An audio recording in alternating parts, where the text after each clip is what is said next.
Muy buenas noches, distinguidos amigos que nos acompañan en la noche de hoy, miembros del sector energético de la República Dominicana, en su gran mayoría. Quisiera resaltar y destacar pues, la presencia del ingeniero Celso Marrancini, vicepresidente ejecutivo de la Corporación Dominicana de Empresas Eléctricas Estatales. Muchísimas gracias, don Celso, por distinguirnos con su presencia, y a todos los distinguidos visitantes que nos acompañan en la noche de hoy. Entendemos que con la presencia de ustedes, al estar tan íntimamente ligados con lo que es el sector energético, pues cumplimos realmente con lo que son los objetivos de Funglode, al poderles integrar en un espacio de reflexión y de conversación con el conferencista de hoy, con el profesor López Ibor, que abordará el tema de los nuevos retos energéticos para el desarrollo en el Caribe. El profesor Vicente López Ibor es experto, profesor universitario en el área de energía. Me permito compartir con ustedes una breve reseña del doctor López Ibor. El señor Vicente López Ibor es licenciado en Derecho por la Universidad Complutense, abogado del Ilustre Colegio de Abogados de Madrid, máster en Dirección de Empresas por IDE y por el IESES, profesor de Derecho Comunitario de la Universidad Pontificia de Comillas y del Máster de Política Energética del ICAI. Participa asimismo regularmente como ponente en los másters de Negocio Energético y en el programa de Derecho Energético del Club Español de la Energía. Entre las funciones profesionales que ha ocupado nuestro conferencista, podemos destacar director de la asesoría jurídica y presidente del Comité Jurídico de UNESA, secretario general del Consejo y del Consejo de Administración de UNESA también, miembro del Comité Jurídico Euroelectric y del UNIPER, miembro del Comité Organizador del World Solar Summit y asesor especial del Programa de Energía de la UNESCO. Es experto de la Comisión de Energía del Comité Económico y Social de las Comunidades Europeos y consejero especial del Comisario de Energía, Transportes y Asuntos Institucionales de la Comisión Europea. Ha sido consejero de la Comisión Nacional de Energía, del Consejo Europeo de Reguladores y preside en la actualidad el Comité de Exreguladores de la Comisión Nacional de Energía. Durante su intervención, pues con la amplia experiencia en lo que es la regulación integral, ¿no?, de toda la comunidad, nuestro invitado busca compartir con nosotros un planteamiento sobre los retos y las oportunidades en el Caribe, partiendo desde la experiencia europea, ya que el mismo representa un notable ejemplo de integración regional energética como resultado de sus tratados fundamentales y todas las políticas que convergen en lo que es el sector. En menos de medio siglo, todos estos mercados se han ido armonizando y han ido cediendo competencias centrales en un sector estratégico como lo es la energía. Este proyecto de integración regional tiene elementos regulatorios, jurídicos, financieros y políticos, que es preciso analizar en detalle con el fin de aprender de la experiencia, ¿no? La Unión Europea en ese sentido mantiene un diálogo constante con productores, proveedores, suministradores y distribuidores energéticos de todo el mundo. Asimismo, es la mayor potencia normativa internacional en el área, por lo cual entendemos que compartir las experiencias en este campo pues enriquecerían y servían como referencia. Quizás también que nuestro conferencista escuche de ustedes también pues las experiencias locales y entre todos pues promover un espacio de reflexión y de diálogo que constituye, como les decía al inicio, lo que es el objetivo y la misión de ser de Funglode. Sin más preámbulos, agradecerles nuevamente su presencia en la noche de hoy y dejo con ustedes al profesor Vicente López Ibor. Muchas gracias.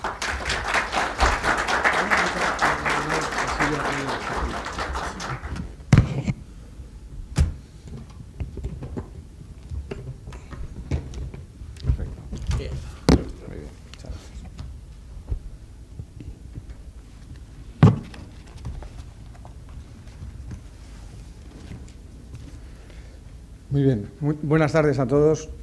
Muchas gracias, director. Autoridades, queridos amigos, Es para mí un verdadero placer, una gran satisfacción estar esta tarde con todos ustedes en este país magnífico, con escaso tráfico en el centro de la ciudad, con lo cual pido disculpas por este ligero retraso a la sala, para hablar por un pequeño espacio de tiempo sobre la energía, los retos energéticos. La primera pregunta que yo me hacía al iniciar esta reflexión es energía, ¿por qué la energía?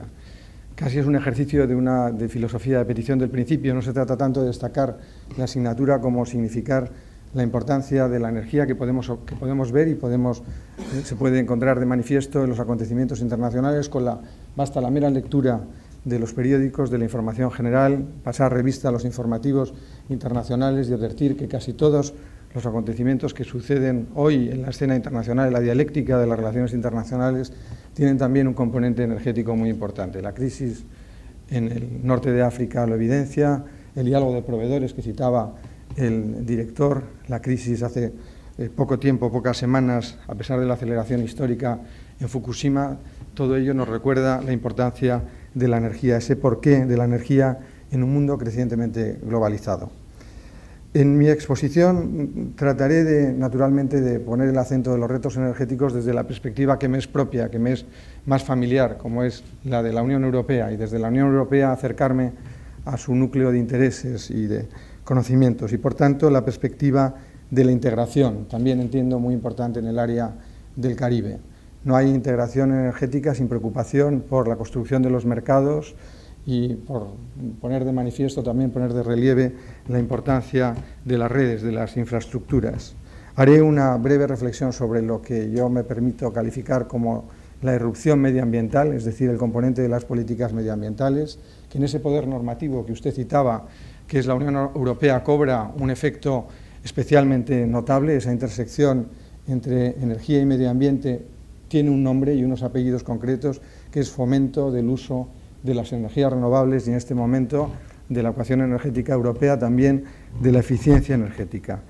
Y me hago una pregunta que es, casi al final, ¿cómo regular? El papel de los reguladores, el papel de la regulación, de esa nueva parte de la Administración General del Estado, de los poderes públicos, que son las administraciones independientes, a veces con un encaje difícil en la estructura tradicional del Estado, pero que tienen un papel propio cada vez más importante de cumplir funciones de tutela pública, de supervisión de los mercados, de seguimiento del papel de los mercados desde la posición de la defensa de los intereses generales, y es un tertium genus extraño todavía, en cierto modo, en la organización de la administración pública y del aparato estatal, pero muy importante porque es la vigilancia, la preservación de los objetivos y de los intereses generales con la finalidad de favorecer la competencia, con la finalidad de favorecer la eficiencia y con la finalidad de que un sector esencial para el funcionamiento de las sociedades modernas funcione y actúe adecuadamente.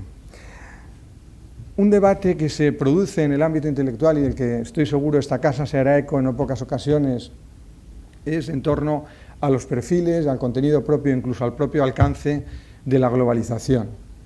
Friedman nos habla de un mundo flat, de un mundo plano. Otros intelectuales o estudiosos, analistas preocupados por hacer un análisis sobre el mundo en el que vivimos, cuestionan un tanto ese mundo plano. Por ejemplo, el profesor Patat del Harvard Business School pone de manifiesto que las exportaciones solo suponen hoy en día el 20% del Producto Internacional Bruto, que solo el 5% de la producción global, por ejemplo, de un producto, una materia tan importante como es el arroz, se vende internacionalmente, que tenemos únicamente el 20% del tráfico de Internet entre los países.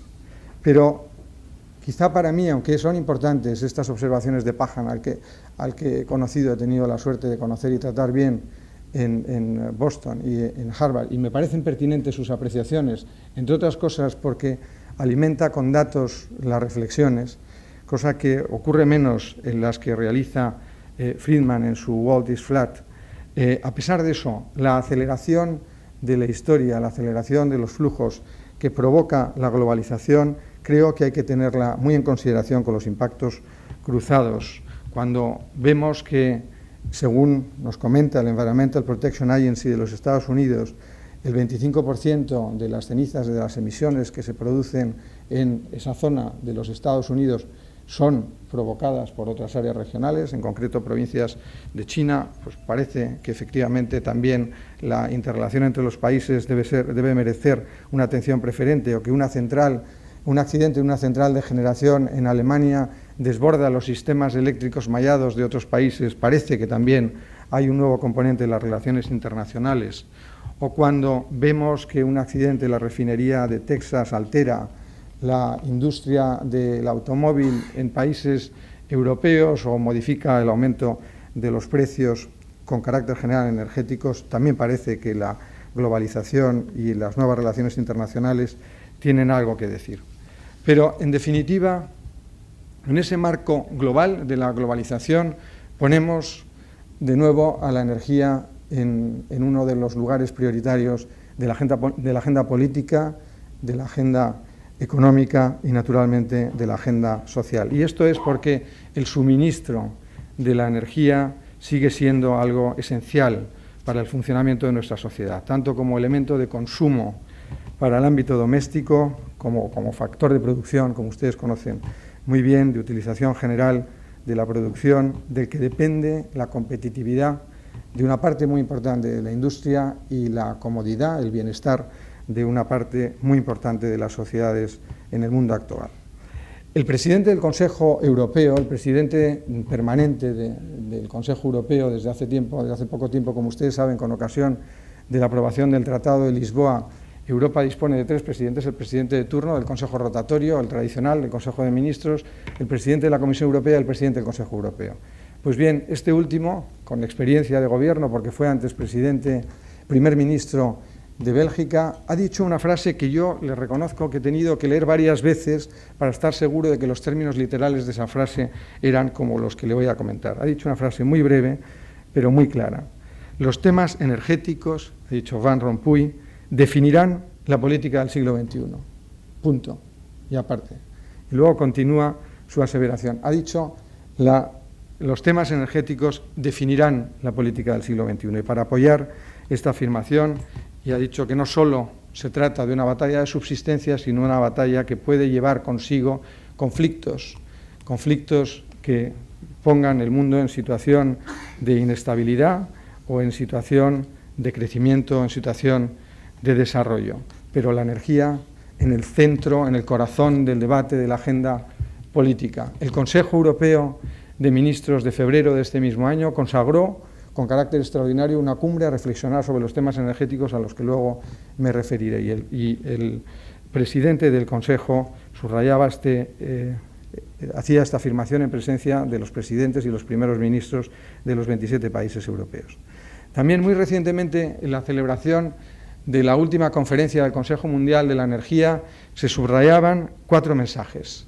Se decía que el futuro energético deberá reposar sobre la accesibilidad, la responsabilidad, la accountability y la availability. Acceso, responsabilidad de los recursos, disponibilidad de los recursos, responsabilidad de los gestores, nueva gobernanza energética. Nueva gobernanza energética sobre un mundo en el cual casi 2.400 millones de personas apenas conocen lo que es la energía eléctrica.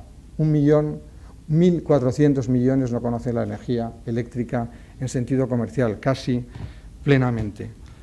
Un mundo en el que 800 millones de personas prácticamente representan en términos de producción o de capacidad instalada, como decimos los técnicos del sector, lo mismo que 40 millones. En el propio Consejo Mundial de la Energía, la conferencia internacional organizada por el Consejo Mundial de la Energía en Montreal, que fue donde se celebró en esta última ocasión, uno de los intervinientes, un alto directivo del Banco Mundial, dijo, ejemplificando, y ese ejemplo afectaba a mi país, que la capacidad instalada de España es equivalente a una parte muy importante de África y, desde luego, comprendiendo en esa parte importante de África todo el África subsahariana. Ahora bien, esos desequilibrios que ofrece el mundo energético, que en definitiva no es más que una expresión en el ámbito económico de los desequilibrios y desigualdades que ocurren en otros tantos componentes del mundo y las relaciones internacionales, hay que ponerlos también en relación con lo que la energía favorece el desarrollo y el crecimiento, con algunos elementos para el debate. Yo aquí he puesto varias cosas.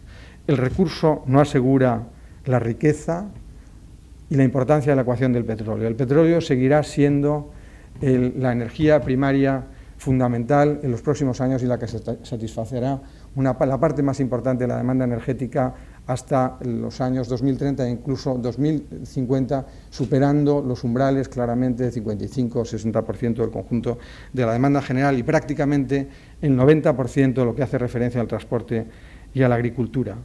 Pero habrá, a mi juicio, dos nuevos ejes que habrá que tener en cuenta. Uno, el relativo a las relaciones internacionales y al diálogo general con los proveedores, y otro, al componente interno en las relaciones, digamos, el factor externo y el factor interno, muy importante, la necesidad desde la regulación de favorecer esfuerzos en torno a los nuevos mecanismos de desarrollo del sector y en particular a la energía distribuida. No me refiero a otros aspectos como el papel de los nuevos países. Yo pongo aquí países ya no tan emergentes. Hay un texto, me refiero a un texto que está a disposición de todos ustedes a través de Funglode y del que no he querido hacer uso en esta intervención, y en él tendrán información cartográfica sobre el sector energético, el acceso a energía por países, el carácter de la demanda mundial de la energía, el mundo de las reservas de petróleo, en el que, como ustedes pueden imaginar muy bien, tiene un papel extraordinariamente protagonista los países del Golfo Pérsico, y en el que destaco, entre otros datos que ya ofrecía, o la vinculación de los conflictos del precio del petróleo en el ámbito internacional. Si miramos la senda de los 30 últimos años, cada 10 años ha habido un conflicto internacional, prácticamente un conflicto armado. 1980, 1981, 1991, año 2001. Y eso coincide, evidentemente, con alzas, más o menos, pero con alzas, en algunos casos muy significativas, del precio del crudo a nivel internacional. En estos momentos, en materia de energías primarias, el aspecto que yo querría señalar, más allá de los datos que son conocidos a nivel internacional, es la emergencia de algunas nuevas tecnologías que en el continente americano también son ya suficientemente conocidas y lo serán más, aún más en el futuro. En particular, las tecnologías derivadas del gas y las producciones de los conocidos bajo el nombre de los gases no convencionales. Existen reservas muy importantes, ya conocidas, probadas, de gas no convencional, principalmente en tres ámbitos: el de las arenas compactas, el Tight Gas Sands, yacimientos de carbón, Coal Bed Methane o CBM, y las pizarras, el más conocido de todos ellos, el shale gas. Las reservas actuales equivalen a más del doble de las convencionales, 185 TCM, aunque su cuantificación, por mi parte, me gustaría subrayar, debe aceptarse con prudencia, dada la heterogeneidad de almacenes y perfiles de producción. Las reservas más importantes se encuentran en Estados Unidos y Canadá, del orden del 25%, aunque también existen importantes reservas, y cada vez lo será más en el futuro, en China, en India o en Rusia. En Estados Unidos ya superan el 46% de la producción total del gas desde el año 2006. Ofrezco también, y está a su disposición a través de la Fundación, distintas informaciones gráficas sobre las cuencas mundiales de gas no convencional, que creo que es interesante repasarlas. Yo se lo aconsejo, sobre la producción estimada de combustibles líquidos no convencionales en conexión con lo anterior, y ya a partir de ese momento hago una serie de reflexiones sobre otro aspecto de la estructura de aprovisionamiento energético, a mi juicio muy importante y que lo será crecientemente en el futuro, aún más, como son la expansión de las energías renovables. Hablemos de Europa, si me permiten, para no consumir excesivo tiempo con planteamientos de carácter general. La Europa de la que procedemos tiene una muy alta dependencia energética, casi vulnerabilidad energética. De ahí, muy probablemente, la preocupación y las manifestaciones del presidente del Consejo Europeo. Más del 50% en estos momentos. Si las proyecciones y la tendencia se mantuviera, alcanzaría el 75%, 76% en muy poco tiempo, prácticamente en algo más de 2 décadas. La dependencia energética dice razón de dependencia de los proveedores del Golfo Pérsico, por supuesto, razón de dependencia de Rusia y razón de dependencia de países que tienen relación incluso jurídica con la Unión Europea, como es el caso de Noruega, que en 2 ocasiones, en el año 1973 y luego en la incorporación de los países del norte de Europa en el año 1995, tras la aprobación, en la antesala de la aprobación del Tratado de Ámsterdam, dijo por segunda vez que no a su incorporación a la Unión Europea. Noruega firma los esponsales con Europa, pero finalmente nunca consuma el matrimonio. Hemos tenido 2 ocasiones que ha estado a punto de sumarse al carro europeo y finalmente no lo ha hecho. Y muy probablemente no lo ha hecho y su población y su pueblo ha decidido no hacerlo, a pesar de que su gobierno lo ha ratificado en el Consejo de Ministros. En referéndum al final han decidido que no, muy probablemente por la comodidad que les reporta a su sociedad y especialmente a su actividad productiva, su fortaleza energética, fortaleza en el ámbito hidroeléctrico y fortaleza también en el ámbito del crudo, del petróleo. La dependencia energética de combustibles fósiles es muy fuerte y, por tanto, Europa tiene que hacer lo necesario para configurar una nueva política energética común y para fortalecer su mercado interno. En el año 1951, Europa empieza, después de la Segunda Guerra Mundial, un camino de reconstrucción material, un camino de reconstrucción y reconciliación política y un camino de recomposición jurídico-política, y firma el Tratado CECA. Es decir, lo que hoy llamamos, lo que hoy conocemos como Unión Europea, nace en el año 1951 en París, con un tratado energético como es el Tratado del Carbón y del Acero. Esa es la decisión que toman los padres fundadores de la Unión Europea para empezar una construcción que hoy avanza con una moneda común, con una Europa soportada en la Unión Económica y Monetaria, sin unión todavía fiscal, pero que avanza y se propone probablemente una cierta federalización hacia la unión política. Pero elige la energía porque había sido causa de conflictos para empezar su proyecto político. Tratado CECA. 6 años más tarde, otro tratado de contenido energético, Tratado Euratom, con el fin de ordenar la utilización pacífica de la energía atómica, después del famoso discurso del general Eisenhower en 1953, Athens for Peace.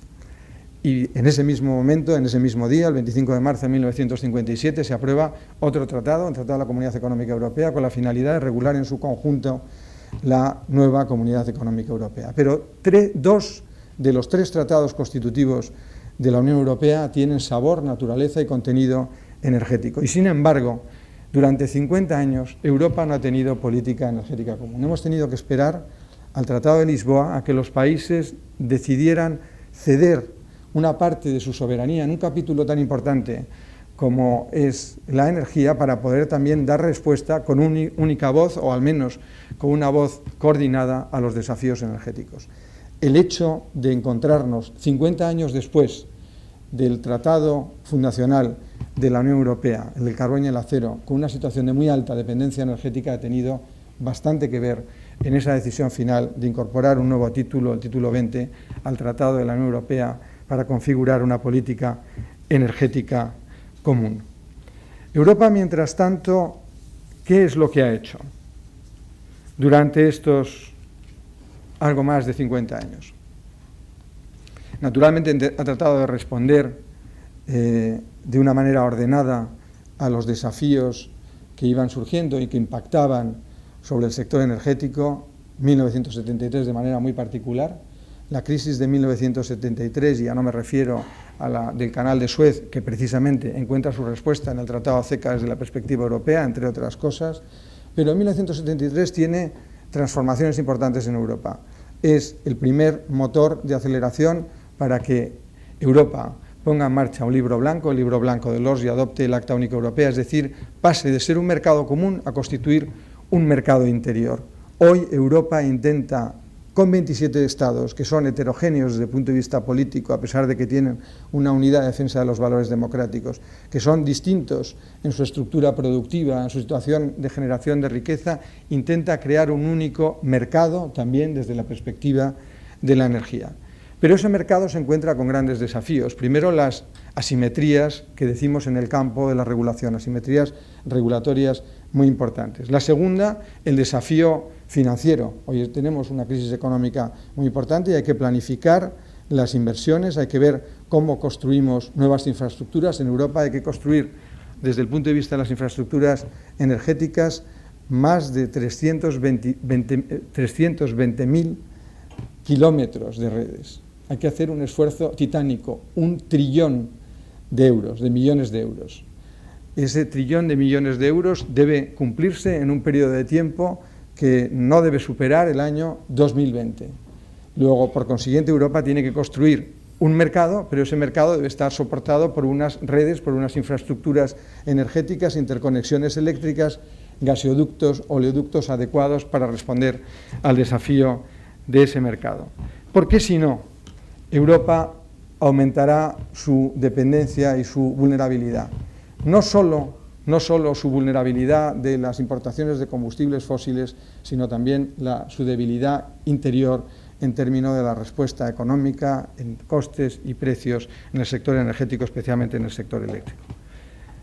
Una expresión de esa dependencia y vulnerabilidad muy clara en clave política se ha producido en dos momentos muy recientes, en el año 2006 y en el año 2009. Y ello lo han conocido muy bien, y lo habrán visto ustedes, en el momento en el que las autoridades rusas decidieron que el gas que debe pasar por Ucrania no llegara en tiempo y hora, con la regularidad del suministro que es exigible en el marco del suministro energético a los países de Centro y Este de Europa que se habían incorporado hacía muy poco tiempo a la Unión Europea. Ese desafío de las autoridades rusas puso naturalmente en jaque a Europa y hoy contamos con una cláusula incorporada al tratado que es la cláusula de solidaridad energética. Hoy, si algún Estado europeo encuentra dificultades para atender su suministro de carácter esencial, podría apelar al cumplimiento y a la efectividad y a la ejecución de esa cláusula de solidaridad que se incorpora en el tratado. Muy importante, todavía no se ha activado, pero pensemos, por ejemplo, que en estos momentos, después de los acontecimientos del norte de África, Italia depende de un 30% de sus importaciones de gas de Libia, o 15% Francia, o 7% de Egipto, y podríamos seguir la cuenta haciendo un análisis de cada uno de los países. Podríamos mirar al caso de Algeria en su relación con España, también de una manera muy clara, de una manera muy expresiva. Afortunadamente, sobre todo Saudi Arabia y los Emiratos Árabes se encuentran absolutamente al margen de los conflictos. Pero en esos retos y desafíos energéticos, en particular en lo que me refiero en estos momentos, en este último apartado de las infraestructuras, la cartografía es exigible. Yo les recomiendo a ustedes vivamente que, si tienen la oportunidad, a través del propio texto que yo les facilitaré, lo pueden ver, den un vistazo, comprueben cuál es la realidad del mapa de oleoductos, de gasoductos europeo, porque es una manera muy interesante de hacer un ejercicio y de ver cuál es hoy y hacia el futuro la estructura energética europea. Esos oleoductos y gasoductos arrancan en casi todas las ocasiones de fuera del territorio europeo, de fuera de las fronteras de los 27 países de la Unión Europea. Mar Caspio, Mar Negro, Norte de África, Noruega, zona báltica. Hasta estos dos últimos casos, el último caso, sí está en el perímetro de la Unión Europea. El resto, los países de Asia Central, Kazajstán y Azerbaiyán principalmente, los países ya referidos del norte de África, hacia el norte, los nudos que conectan con el mundo noruego, especialmente todas las interconexiones relativas al ámbito eléctrico y gasista, Mar del Norte y el componente báltico. Es un mundo a hacer, es un mundo a construir, que será absolutamente esencial y capital para el desarrollo de la sociedad europea. Medio ambiente. Hoy la palabra ya no tiene casi nada de original, pero sí de relevante, es sostenibilidad. Todos hablamos de sostenibilidad. Y cuando hablamos de sostenibilidad, pensamos inmediatamente en el medio ambiente. A mi juicio, la sostenibilidad referida al marco energético no es solo medio ambiente. La sostenibilidad es una pieza que tiene tres dimensiones: el aspecto medioambiental, el aspecto económico y el aspecto técnico. Si en energía no tenemos en cuenta en la industria de red, que es el sector energético, particularmente la electricidad y el gas, en los tres aspectos estamos desequilibrando ese componente con grave riesgo para el desarrollo de la industria y con grave riesgo de afectación a los intereses generales. Pero la sostenibilidad es muy importante y es muy reciente en el tiempo. Si ponemos el espejo, hacemos un mínimo ejercicio retrospectivo, nos daremos cuenta que el impacto medioambiental que citaba al principio apenas es una criatura de no más de 25 o 30 años. Desde que empezó el informe Brundtland, luego la conferencia de Río, la cumbre de Kioto y los desarrollos post-Kioto que hemos vivido muy recientemente. En el marco europeo, el medio ambiente significa hoy varias cosas, en términos jurídico-políticos y con proyección económica y energética. Es un valor común de la Unión, es un principio de la Unión, importado de los principios de los tratados internacionales, de la jurisprudencia internacional y también comunitaria, es una política común, es un objetivo, marca unos objetivos, tiene unos instrumentos de acción y se responde y se refleja en unos programas. En la realidad operativa, en el marco económico concreto, la sostenibilidad dice razón de fomento y uso y apoyo a las energías renovables y aumento y preocupación por las medidas relativas a la eficiencia energética, que no es algo que se encuentre, a mi juicio, fuera de la estructura o de lo que nosotros llamamos la matriz o el mix energético, sino que debe formar parte de esa matriz, de ese mix energético con un componente muy importante. Por consiguiente, yo quisiera esta tarde subrayar desde el punto de vista de la sostenibilidad, por un lado, la significación que tiene el medio ambiente en cualquier actuación y política pública que tenga que ver con la energía en las sociedades modernas, es algo que tenemos que tener muy en cuenta, y segundo, las medidas concretas de apoyo y fomento a las energías renovables y a las medidas relativas al ahorro y la eficiencia energética. Europa lo está haciendo. Ese poder normativo que es la Unión Europea al que usted antes se refería, se manifiesta de una manera muy particular en su configuración jurídica en el ámbito medioambiental. Me permito decir que Europa es la región del mundo más avanzada en el ámbito de la regulación medioambiental, y creo que es expresión y reflejo que su acervo jurídico-político es exportable y lo está siendo en otras zonas del mundo. Pongamos un ejemplo, y es el Tratado de la Carta Europea de la Energía, no ratificado finalmente por la Federación Rusa, pero que agrupa, como ustedes saben, a un conjunto muy importante de países, mucho más allá del propio grupo correspondiente a los países que forman parte de la OCDE. Esa política de apoyo y de fomento de preocupación por la defensa medioambiental tiene traducciones concretas en las normas energéticas y particularmente en las normas eléctricas, y tiene una concreción en normas de lo que se llama en el lenguaje comunitario de derecho derivado, que están modificando las leyes internas de una manera muy importante y forman parte también de la proyección de los programas y políticas públicas de prácticamente todos los estados de la Unión Europea. En el ámbito menos político y menos jurídico, más económico, más técnico, más empresarial, yo llamaría en este caso la atención particularmente en lo relativo a la eficiencia energética, pondría como un ejemplo hacia el futuro el desarrollo de las ecociudades. Yo creo que es un ejercicio también interesante en cuanto a las tendencias, a los retos, a los desafíos energéticos del futuro, mirar lo que está pasando en algunas partes con proyectos que ya no son tan piloto de ecociudades. En mi texto citaba 3 casos, el de Donghan, cercana a Shanghái, el de Masdar, en Abu Dhabi, y el distrito de Bennington, el Zero Development Energy, en el sur de Londres. Me parece que son 3 ejemplos muy interesantes, teniendo en cuenta los datos generales de la ecuación mundo urbano, mundo rural. El 40% del consumo energético, como ustedes saben, se produce en el ámbito de las ciudades y afecta al ámbito de la edificación y, por tanto, todas las medidas de optimización que se puedan hacer desde la ecuación, desde el ángulo de la demanda, de la gestión de la demanda, en lo relativo a refrigeración, a acondicionamiento, a redes de frío y de calor, a mejora de las condiciones y prestaciones de esa demanda, me parece muy importante. Nos encontramos en una situación en que es la vez primera en toda la historia de la humanidad en que la población que vive en las ciudades ha superado a la población que vive en el ámbito rural. Y eso tiene una incidencia sobre la prestación del suministro energético muy importante. Ofreceré algún dato en relación con ello, un dato histórico. En 1916 solo 16 ciudades tenían más de 1 millón de habitantes. Pueden ustedes estimar hoy cuáles son la relación de las supervillas, las grandes ciudades desde Shanghái a México, DF, Sao Paulo o Nueva York. Del 90% de población rural a mediados del siglo XIX hemos pasado a un 70% de la población urbana 2 siglos después.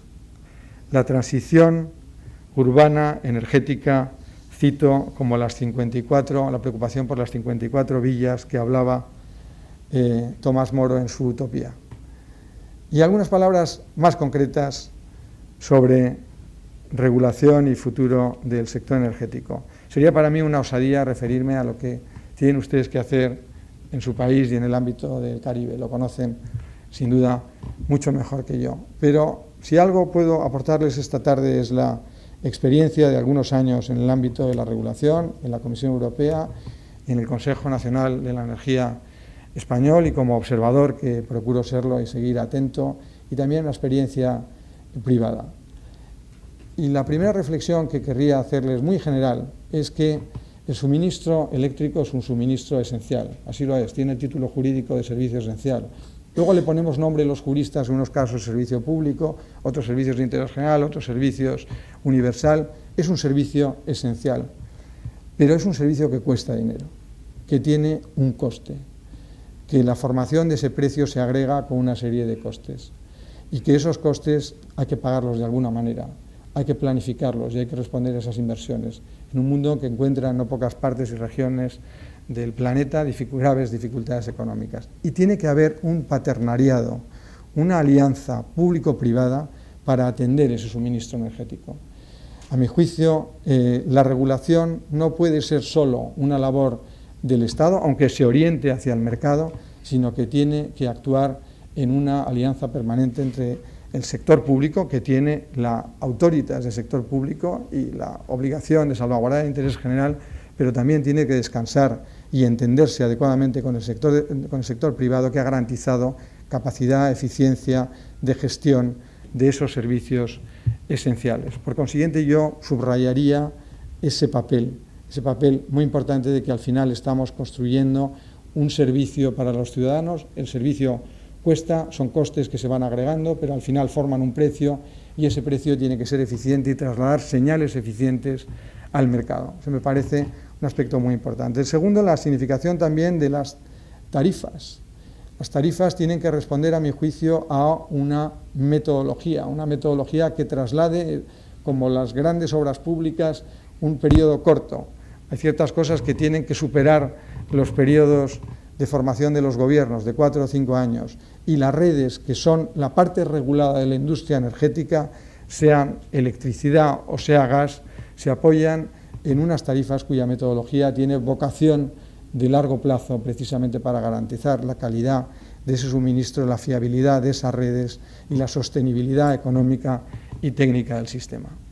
Y la tercera, el regulador. El regulador tiene que velar y vigilar por todas estas cosas. Tiene que atender los intereses públicos, pero tiene que seguir a los mercados. Y yo creo que esta nueva figura de las administraciones independientes es muy interesante y favorecerá a los estados que presten su confianza a estas organizaciones. Han nacido con una cierta, a mi juicio, desconfianza de los poderes públicos tradicionales, porque es algo nuevo que se incardina en la estructura del Estado y tiene autonomía propia, que se manifiesta en muchos niveles de esa autonomía, pero hay que dejarla que corra su camino. Y es muy bueno el diálogo entre los reguladores de distintas zonas del mundo que tenemos o que hemos tenido problemas comunes, porque descansamos en técnicas de regulación en muchos casos similares. Dos fundamentales: la técnica de acceso a la red, el compartir algo que no es de uno, que va más allá de la concepción tradicional del derecho de la propiedad se abre para que pueda usarla otro a cambio de un precio. Y la separación de las actividades, que en cierto modo también es algo completamente nuevo, que escapa de lo que era regulación tradicional. Ya no me refiero al análisis de la situación de los monopolios tradicionales, sino simplemente una técnica concreta de regulación, como es la separación de actividades que afecta a la estructura de los grandes grupos de sociedades, y esos ajustes regulatorios es muy conveniente que se comenten, que se compartan por reguladores de todo el mundo. Señalaba aquí en mis conclusiones varias cosas que repasaré muy brevemente ya por razón de tiempo. La primera, la energía, prioridad global y prioridad también local. Global, porque vivimos en un mundo que se hace por la rapidez de las transacciones un poco más pequeño, pero local porque la dimensión de cada territorio es importante en sí misma, tiene significación propia y debe tenerse muy en consideración. Y eso me lleva a otros dos conceptos, el de la interdependencia y la diversificación energética, diversificación por el mix, diversificación en cuanto a procedencias geográficas o geopolíticas y también en cuanto a las modalidades de transporte. Corregir desequilibrios desde la integración, fomentar la integración entre las mancomunidades en el ámbito local, la integración regional y la integración en los ámbitos transnacionales. Un buen modelo de ello es el europeo.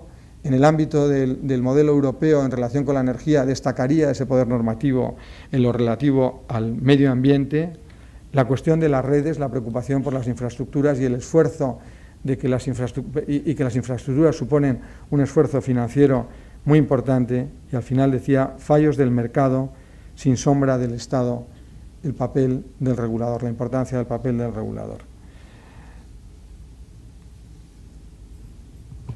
Un sociólogo norteamericano tiene una frase que a mí me gusta mucho, que dice que la sabiduría es, al final se concreta en saber qué paso debemos dar hacia el futuro, pero que la virtud es tener la valentía, el coraje y la determinación de darlo. Yo creo que el sector energético afronta muchos retos hacia el futuro, es un sector capital en la estructura de las sociedades, es un sector global y es un sector local, pero que tiene que tomar decisiones muy importantes en su país también, en su territorio también, y esperemos que los gobiernos y las autoridades tengan el coraje y la determinación de saber darlo. Muchas gracias.